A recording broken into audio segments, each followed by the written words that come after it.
Well, good morning, everyone. Welcome back to my channel, and thanks for watching.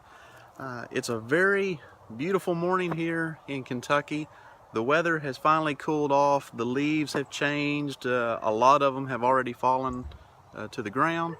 So it's just my favorite time of the year. Thought I would talk to you a little bit about, since I'm Jack the Caver, thought I would do a little review of one of my favorite books to read about caves. It's actually a book about some men and women who explore caves, and that is something that I have been doing for a number of years now. It's not for everyone. It involves, overcoming your fear of claustrophobia. I mean, you're in the dark, you're in the unknown, you never know what's around the next corner. You don't know if there's a deep pit, a hole you could fall into, an underground river. You don't know if it's going to be a walking passageway. Could be a 10-inch squeeze that you have to get on your belly, turn your head sideways, and just slide through. You just never know, but sometimes those tightest squeezes and those tightest little passageways lead to some of the biggest discoveries that's ever been made in caves.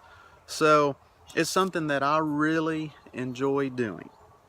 And so I would like to share one of my favorite books about some of the men and women that have explored caves and made some pretty amazing discoveries. The book is called The Longest Cave. It's written by Roger Brucker and Richard Watson, and I have it right here. I'll show you the cover here. The Longest Cave. I'll zoom in so you can see it here. It's a really good read, good book here, but basically what this book is about, I'll give you a quick synopsis. These guys were all from they all had various backgrounds: engineering, computer programming, working for the Park Service, just geologists. Some were actually just teenagers at the time this book was written, or at the time that they were exploring the cave. It starts out about the 1950s, and this group got together and they just had a common interest of exploration. And so it's pretty neat that all these people from various backgrounds joined together and they all started wanting to explore caves.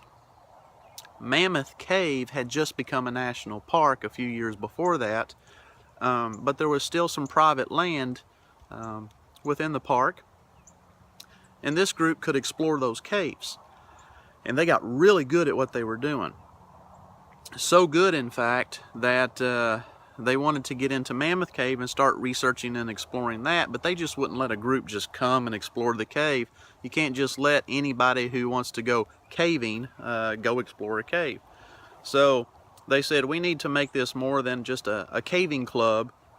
We need to actually turn this into a research organization. So this little group of people started what they called the Cave Research Foundation, a nonprofit group to research and learn about caves and help the people that own the caves take care of them. And they do a lot of work. Even today, this is still a big group that is still strong. So anyway,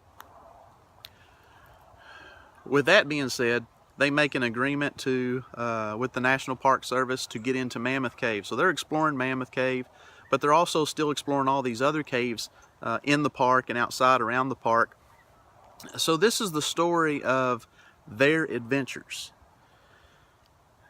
It's a really good read if you like adventure stories. If you like Indiana Jones type stuff, now without the bad guys chasing them and shooting at them.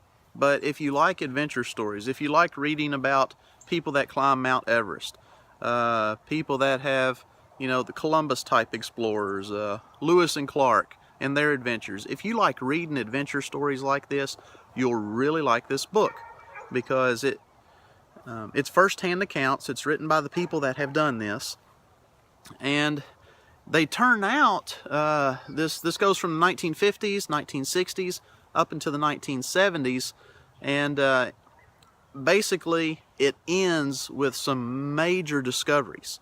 So to make those discoveries, as you read it, you really get drawn in, and you're kind of feeling what they feel, and the emotions and the excitement and the anticipation. Like I said, if you like adventure type stories, it's a good book. So check this out, The Longest Cave, Roger Brucker, Richard Watson.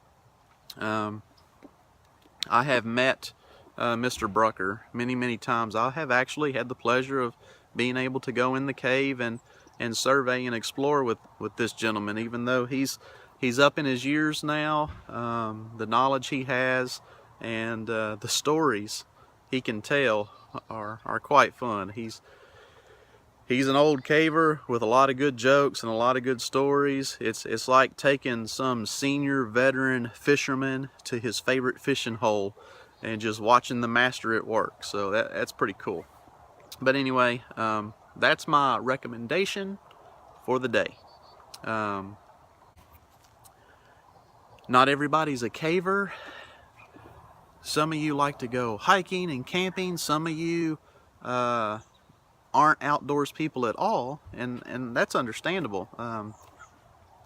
But some of you like to read adventure type books. So if you've got something that you like, put it in the comments. I love reading books like this where people have went out and had these amazing experiences.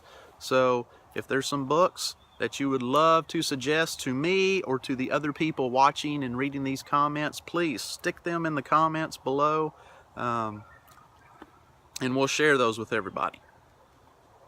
So some other things going on. I don't know how often I'll be doing videos. I hope to at least do 1 or 2 videos every week. My wife is really into her videos, and she's getting more and more into that, so I'm going to try to focus on helping her a little bit as well. And if you haven't, go over and check out Tangi the Caver's Wife. Like, subscribe, please subscribe. If you like my videos, please like and subscribe my videos. I've got to head on inside, start getting ready for work today. I smell bacon coming from the house. My wife is in there cooking breakfast. So, you know, you smell bacon, you don't want to stand out here talking to a camera, okay? So I'm going to cut this short today, get inside, and get ready for the day. Hope you guys have a great day. God bless, and until next time.